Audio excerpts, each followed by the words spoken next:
हमारा next 11वां topic है mensuration. Mensuration क्षेत्रमिति। देखो इंपॉर्टेंट टॉपिक है, 11वां टॉपिक है। इसमें क्षेत्रफल और आयतन से संबंधित क्वेश्चन होंगे। तो सबसे पहले हम थोड़ा सा कॉमन अध्ययन करेंगे। सबसे पहले होती है समकोण त्रिभुज। देखो समकोण त्रिभुज क्या होती है? ये आधार होता है बेस और ये लंब होता है परपेंडिकुलर। तो एक समकोण त्रिभुज का जो क्षेत्रफल होता है वो होता है 1/2 गुणा समकोण बनाने वाली भुजाएं आधार गुणा लंब। उसके बाद होती है समद्विबाहु। समद्विबाहु जिसकी दो भुजाएं बराबर हो, सममानी बराबर, द्विमानी दो और बहुमानी भुजा। समद्विबाहु का जो क्षेत्रफल होता है वो होता है 1/2 BH। एक विशेष बात ये याद रखनी है कि जो परिमाप होता है, परिमानी चार ओर का मापमानी माप, यानी कि किसी भी चीज, किसी भी आकृति का जब आपको परिमाप निकालना है तो केवल उनकी भुजाओं को जोड़ना है। उसकी 3, 4, 5 जितनी भुजाएं उनको जोड़ दो, दैट इज परिमाप। उसके बाद होता है सममानी बराबर बहुमानी भुजा, समबाहु त्रिभुज। समबाहु का जो क्षेत्रफल होता है, तीनों भुजाएं जिसके बराबर हैं √3/4 A²। उसके बाद जो तुम्हारे इस सिलेबस में है, सबसे पहले तो वर्ग। वर्ग क्या होता है? वर्ग की लंबाई और चौड़ाई दोनों बराबर होती है। हम कहते हैं कि 4 भुजाएं बराबर होती है, जबकि भुजाएं तो 2 होती है। 2 डायमेंशनल होता है जिसकी 2 भुजाएं होती है, लंबाई और चौड़ाई। 3 डायमेंशनल होता है जिसका आयतन निकालते हैं, लंबाई चौड़ाई और ऊंचाई होती है। तो जो वर्ग है, इस वर्ग का जो क्षेत्रफल होता है लंबाई गुणा चौड़ाई, लंबाई गुणा चौड़ाई। चूंकि लंबाई और चौड़ाई दोनों इसकी बराबर होती है, इसलिए सुविधा के लिए हम वर्ग का क्षेत्रफल कहते हैं A²। परिमाप तो मैंने बता दिया सारी भुजाओं का जोड़। जैसे ये 4 भुजाएं, चारों बराबर हैं, तो वर्ग का परिमाप हो गया 4A। वही बात है कि जो आयत होता है जिसकी आमने सामने की भुजाएं बराबर होती हैं, आयत में क्या होता है? कोई आयत का क्षेत्रफल जो 2 डायमेंशनल होता है, सभी का क्षेत्रफल L गुणा B होता है। और जो 3 डायमेंशनल होता है उसका आयतन निकालते हैं, वो LBH होता है, L गुणा B गुणा H होता है। तो आयत का क्षेत्रफल ये हो गया, ठीक है। आयत का जो परिमाप मैंने वही बताया था कि सभी भुजाओं का योग। क्योंकि परिमाप ये लंबाई, ये जैसे ये लंबाई हो गई, ये चौड़ाई हो गई, ये दोनों बराबर है, ये दोनों बराबर हैं, तो इन चारों को जोड़ोगे तो परिमाप आएगा। वैसे परिमाप को हम डिनोट करते हैं 2 × L + B। L और B लंबाई और चौड़ाई को जोड़ के 2 से गुणा करोगे तो चारों भुजाएं बन जाएंगी। ये आयत का परिमाप हो गया, ठीक है। ये उतार लो शाबाश, ये परिमाप और इसका ये उतार लो क्षेत्रफल। इसके ज्यादा विकीर्ण मापीर्ण वो तुम्हारे सिलेबस में नहीं है, ठीक है। उसके बाद जो तुम्हारे सिलेबस में है समबाहु है, समचतुर्भुज है जिसकी 4 भुजाएं बराबर होती हैं। समचतुर्भुज और वर्ग भी 4 भुजाएं होती हैं, लेकिन ये 90 डिग्री कोण पर होते हैं। ये इसकी ऐसी कोई कंडीशन नहीं होती। ये होती है समचतुर्भुज, ठीक है। समचतुर्भुज क्या होता है? इसके 2 विकर्ण होते हैं, 1 और 2। तो समचतुर्भुज का जो क्षेत्रफल होता है वो होता है 1/2 गुणा पहला विकर्ण D1 से डिनोट करते हैं गुणा D2, ये इसका क्षेत्रफल होता है। फिर होती है समांतर चतुर्भुज होती है, जो पैरेलल होती हैं, आमने सामने की भुजाएं, उसको बोलते हैं समांतर चतुर्भुज। और जो समांतर चतुर्भुज होता है, इसका जो क्षेत्रफल यदि पूछा जाए तो तुम्हें बताना है कि आधार गुणा संगत ऊंचाई, आधार गुणा संगत ऊंचाई, ठीक है। ये बेस हो गया, ये बेस हो गया, ये संगत ऊंचाई हो गई। उसके बाद वो ट्रेपीजियम होती है, क्या बोलते हैं उसको? समलंब चतुर्भुज होती है, समलंब चतुर्भुज होती है, ये समलंब होती है, ठीक है। तो समलंब जो चतुर्भुज होती है, समलंब का क्षेत्रफल क्या होता है ये भी तुम्हें याद रखना है कि 1/2 गुणा समांतर भुजाओं का योग,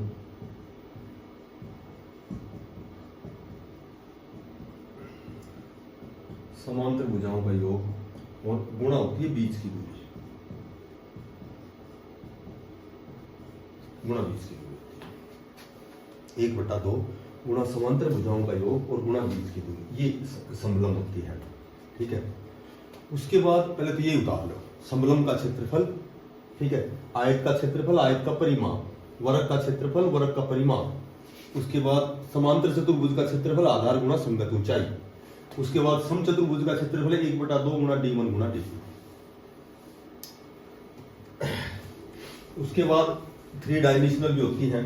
3 डायमेंशनल में सबसे पहले एक तो घन होता है।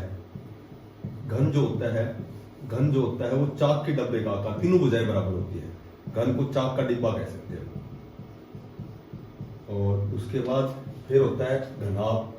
घनाभ ये होता है, घनाभ होता है कोई हाल हो गया, ठीक है, कोई कमरा हो गया, ये घनाभ होता है।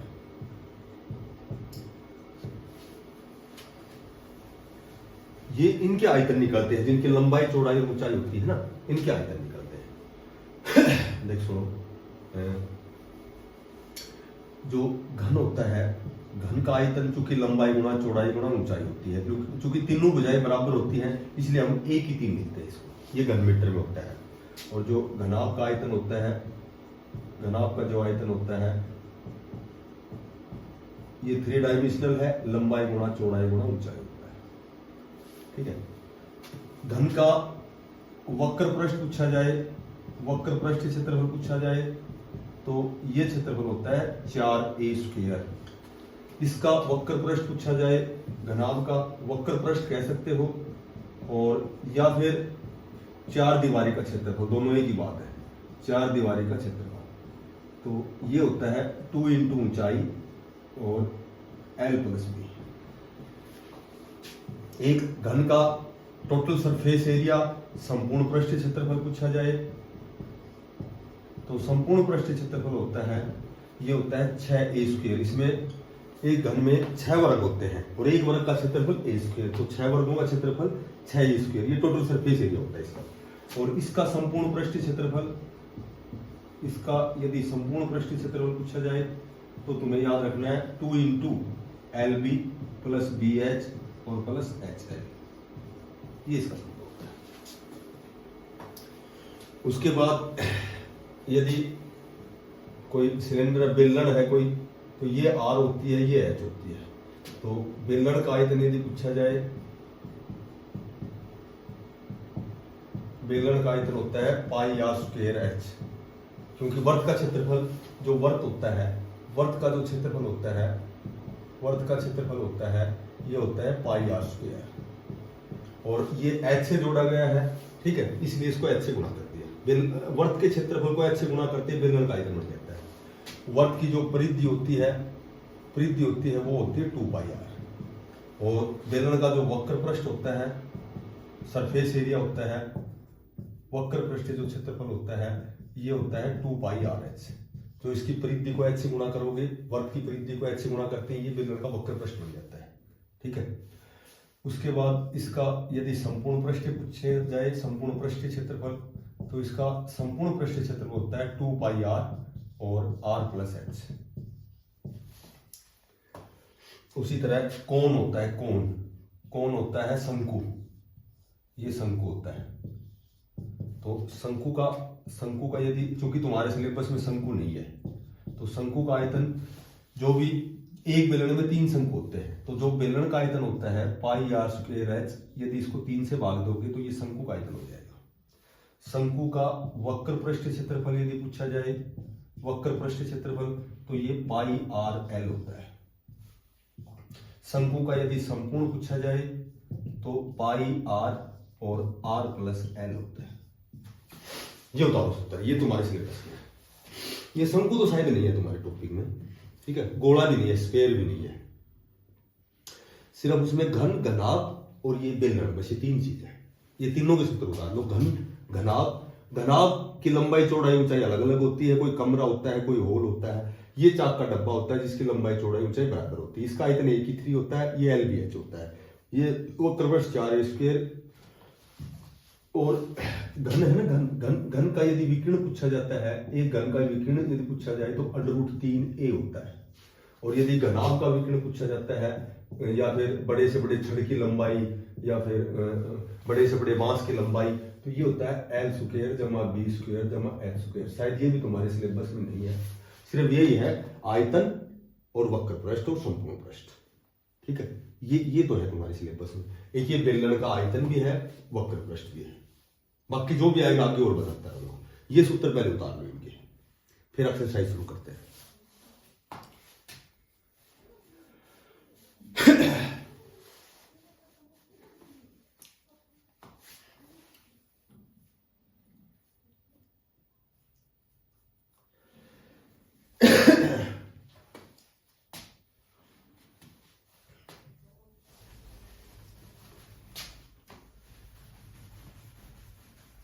डायमीटर जो परिमाप होता है वो सभी भुजाओं का योग होता है जब हम 2 डायमेंशनल पढ़ते हैं।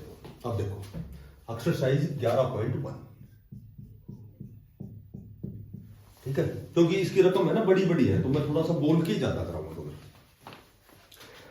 जैसा कि संलग्न आकृति में दर्शाया गया है, एक आयताकार और एक वर्गाकार खेत के माप दिए हुए हैं। यदि इनके परिमाप समान है तो किस खेत का क्षेत्रफल अधिक होगा? देखो एक वर्ग है, इस वर्ग की भुजा दे रखी है 60 मीटर, ये वर्ग है जिसकी सारी भुजाएं बराबर है 60 मीटर। और एक आयत है, इसकी केवल लंबाई दे रखी है, ये दे रखी है 80 मीटर। अब ये कह रहा है कि इनके दोनों के परिमाप बराबर है, तो इनके क्षेत्रफल में किसका क्षेत्रफल अधिक है? तो वी नो दैट इसका परिमाप और इसका परिमाप बराबर है। वर्ग का परिमाप मैंने बताया था 4a होता है, और भाई आयत का परिमाप 2 इंटू लंबाई जमा चौड़ाई होती है। ठीक है, तो 4a वर्ग का जो a भुजा दे रखी है 60 मीटर बराबर 2 इंटू लंबाई इसकी दे रखी है 80 मीटर और चौड़ाई हमें निकालनी है, b निकालनी है। तो ये होगा 6 चौका 24 240 बराबर 160 और प्लस 2 को b से करेंगे तो 2b, 180 इधर आएगा घटेगा, तो ये बच गया यहाँ 60। ठीक है, बराबर 2b और b का मान आ गया हमारे पास, ये 2 यहाँ अपोन में आएगा, तो b का मान यहाँ आ गया 30, यानी कि इसकी चौड़ाई जो है वो 30 मीटर है। अब कह रहा है कि किसका क्षेत्रफल अधिक है? वर्ग का क्षेत्रफल हमें पता है a स्क्वायर होता है, तो 60 का स्क्वायर करेंगे 3600 वर्ग मीटर आ गया। और आयत का जब क्षेत्रफल निकालेंगे तो लंबाई गुणा चौड़ाई होती है, लंबाई हमें दे रखी है 80, चौड़ाई हमने निकाल दी 30, तो ये हो गया 2400। ठीक है, तो वर्ग का जो क्षेत्रफल है, वर्ग का क्षेत्रफल है ये बड़ा है आयत के क्षेत्रफल से, क्योंकि वर्ग का क्षेत्रफल आ गया 3600 वर्ग मीटर और आयत का आ गया 2400 वर्ग मीटर।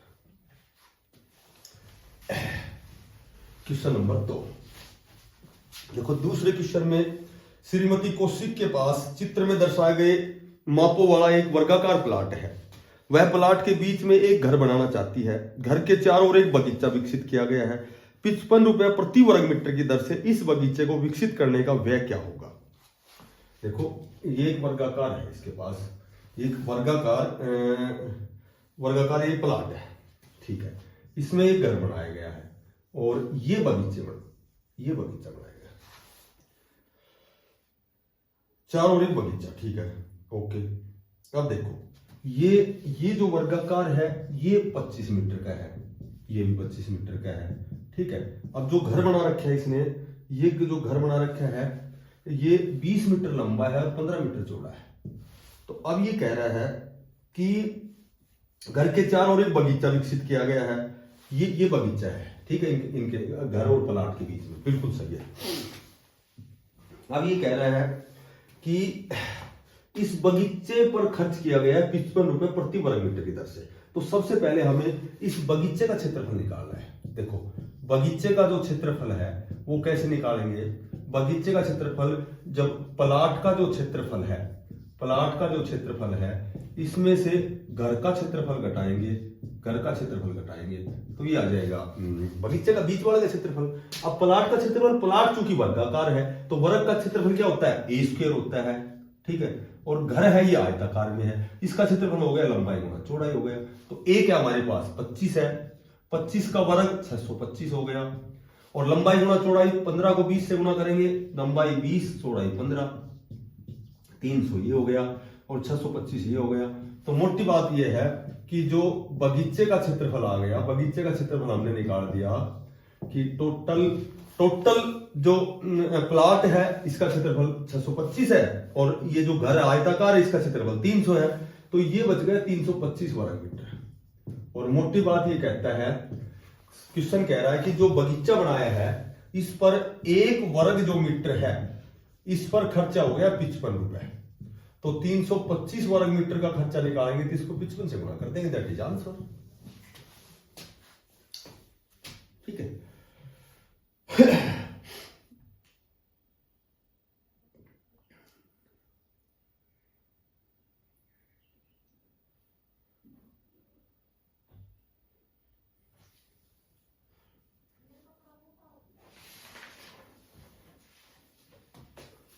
अब देखो नेक्स्ट क्वेश्चन।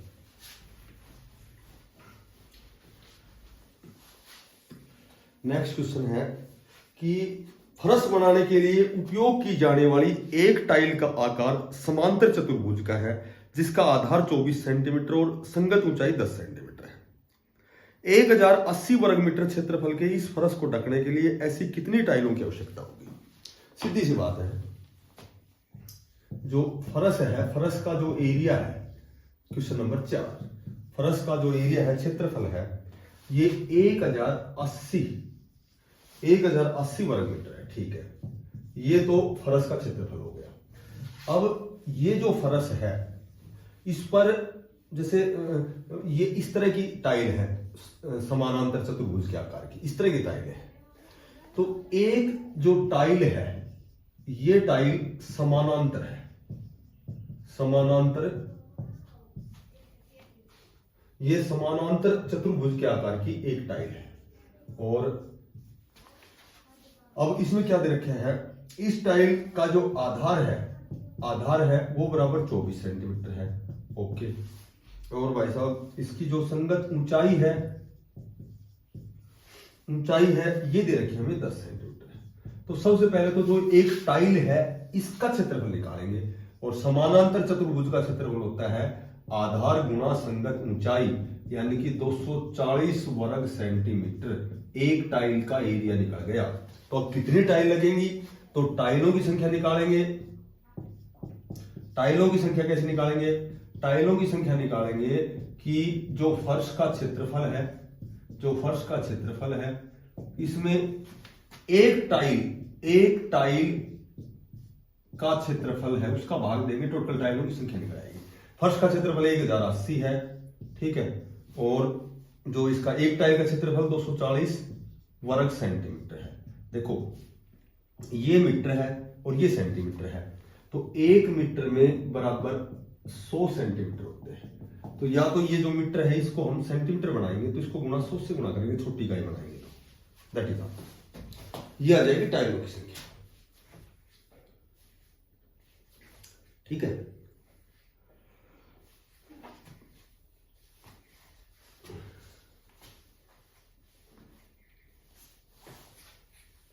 अच्छा, क्वेश्चन नंबर 5।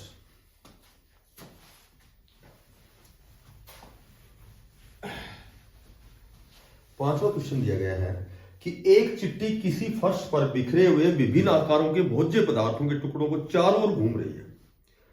ठीक है, भोज्य पदार्थ के किस टुकड़े के लिए चिट्टी को लंबा चक्कर लगाना पड़ेगा? स्मरण रखिए कि वर्त की परिधि 2πr, ओके, जहां r वर्त की त्रिज्या बिल्कुल सही है, की सहायता से प्राप्त की जा सकती है। देखो इसमें 3 पार्ट दे रखे, ए पार्ट, बी पार्ट और सी पार्ट। अब एक फर्श पर जैसे खाने का कोई भोजन बिखरा हुआ है, दाने हैं, कुछ भी है। अब चिट्टी घूम घूम के और वो दाने चुग रही है। तो ये 3 प्रकार की आकृति दे रखी है। पहली तो है डी के आकार की, ठीक है, इसकी जो व्यास है 2.8 सेंटीमीटर है। उसके बाद जो दूसरी बी की आकृति ये है, ये भी 2.8 सेंटीमीटर है, अर्धवर्त हो गया ये, ठीक है। और उसके बाद ये तीसरा हो गया, ये तो हो गई 2 सेंटीमीटर, ठीक है, तो जाहिर है कि ये भी 2 ही सेंटीमीटर है। और ये हो गया, ये जो इसका व्यास हो गया ये वही 2.8 सेंटीमीटर हो गया, ठीक है। तो सबसे पहले ये अर्धवर्त हो गया, ये तो पूरा वर्त हो गया और ये अर्धवर्त हो गया, ठीक है। इसका जो व्यास है, ए पार्ट में व्यास है 2.8 सेंटीमीटर। इसकी पहले तो रेडियस त्रिज्या व्यास की आधी होती है, तो 2.8/2 1.4 सेंटीमीटर इसकी रेडियस हो गई। तो इसमें तो केवल अर्धवर्त की जो परिधि निकालनी है, ठीक है, परिधि, ये पूरी एक परिधि हो गई। और अर्धवर्त की परिधि होती है 2πr, और अर्धवर्त, क्योंकि ये अर्धवर्त है तो ये अर्धवर्त का मतलब आधा हो गया, 2 से 2 कैंसिल। पाई की जगह लिखेंगे वही 22/7 और आर की जगह लिखेंगे 1.4। ये पॉइंट हटा के यहाँ 10 आ गया, ठीक है। 7 दूनी 14, या 22 दूनी 44/10, एक नीचे 0 है, राइट साइड में एक अंक छोड़ के दशमलव लगाएंगे, तो इसकी जो परिधि है वो 4.4 मीटर आ जाएगी।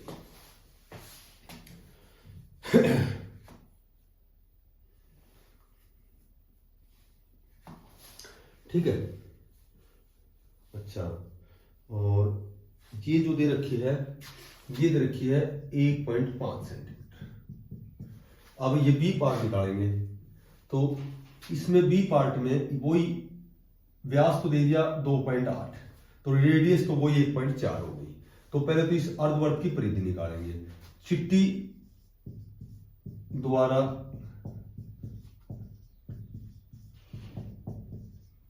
तय की गई दूरी। अब सुनो, एक तो इसमें कैसे करेंगे, ये इसका चित्र दिया गया है, तो पहले अर्धवर्त का निकालेंगे, तो अर्धवर्त का तो वही परिधि निकालेंगे, तो ये तो आ गई 4.4, तो ये तो हमने निकाल दी, इसमें निकाल दी थी, ये तो इसमें निकाल दी 4.4। अब अन्य भागों का परिमाप क्या हो जाएगा ये बताओ।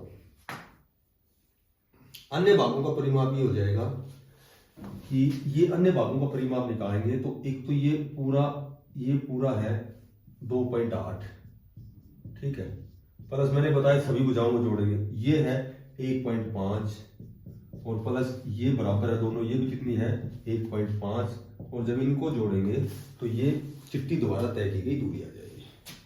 ये आ गई 4 2 6 6 3 9 10 आ गई 10.2 सेंटीमीटर, तो ये आ जाएगी 10.2 सेंटीमीटर। इसमें लिखेंगे चिट्ठी द्वारा तय की गई दूरी। सबसे पहले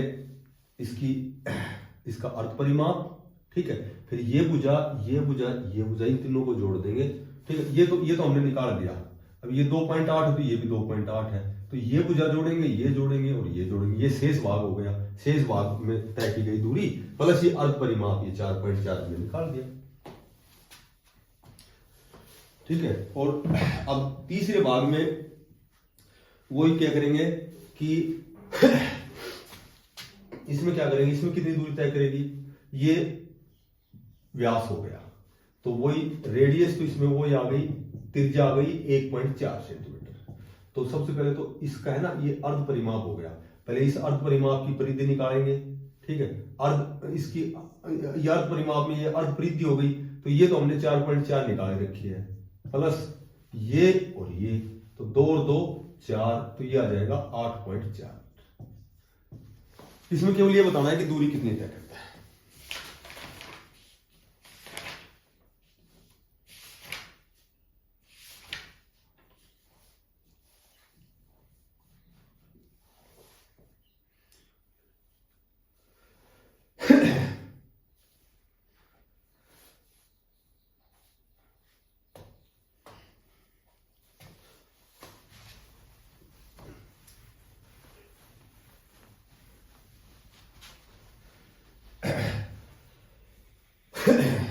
(11.2) देखो कि एक मेज की ऊपरी पृष्ठ का आकार समलंब जैसा है।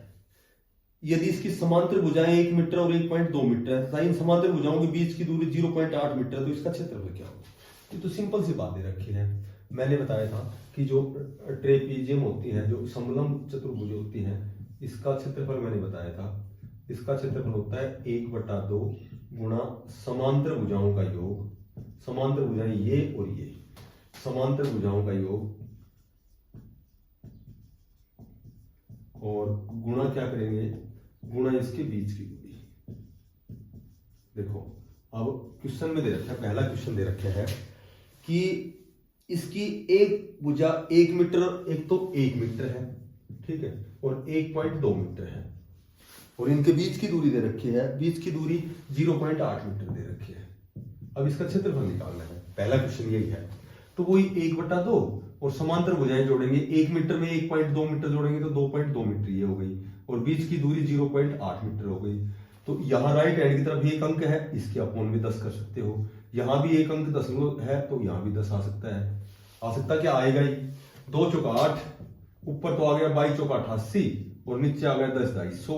अब 2 जीरो है, 2 अंक कैसे जोड़ेंगे, 1 2 और यहाँ पॉइंट लगाएंगे, ये वर्ग मीटर आ जाएगा। इस पॉइंट के आगे से कितनी जीरो लगाओ इसका कोई मतलब नहीं होगा। तो पहला क्वेश्चन ये।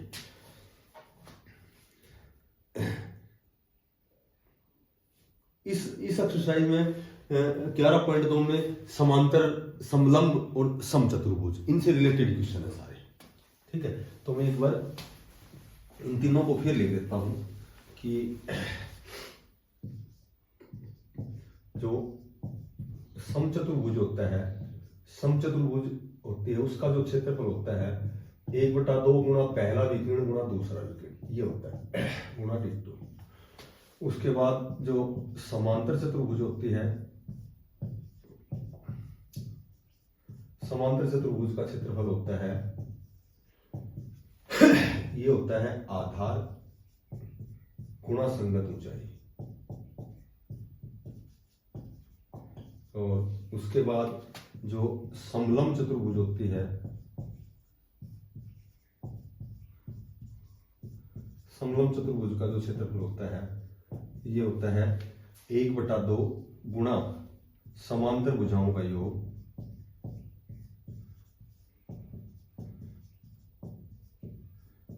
समांतर भुजाओं का योग और गुणा बीच की दूरी। तो इस एक्सरसाइज में सारी में यही 3 चीजें चलेंगी। क्वेश्चन नंबर 2, एक समलंब का क्षेत्रफल दे रखा है, कोई समलंब है, दूसरा क्वेश्चन है समलंब है, इस समलंब का क्षेत्रफल दे रखा है हमें, इसका क्षेत्रफल दे रखा है 34 सेंटीमीटर स्क्वायर। ठीक है, अब ये कह रहा है और इसकी ऊंचाई 4 सेंटीमीटर है, इसकी हाइट है वो 4 सेंटीमीटर है ऊंचाई, बीच की दूरी कह सकते हो इसको।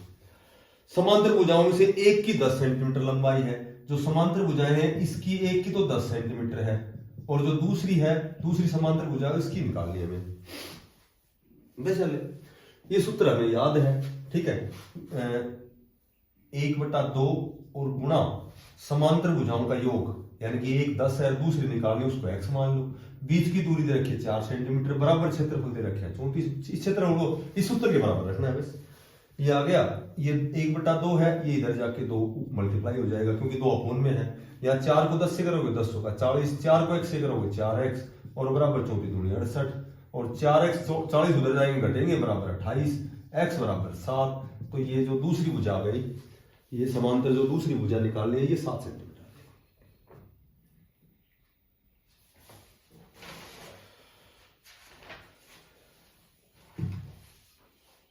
ठीक है,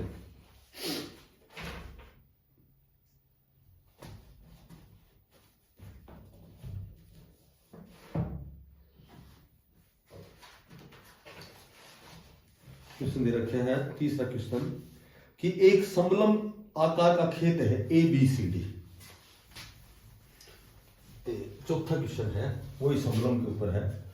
ये कह रहा है, तीसरा है, चौथा नहीं तीसरा, ये कह रहा है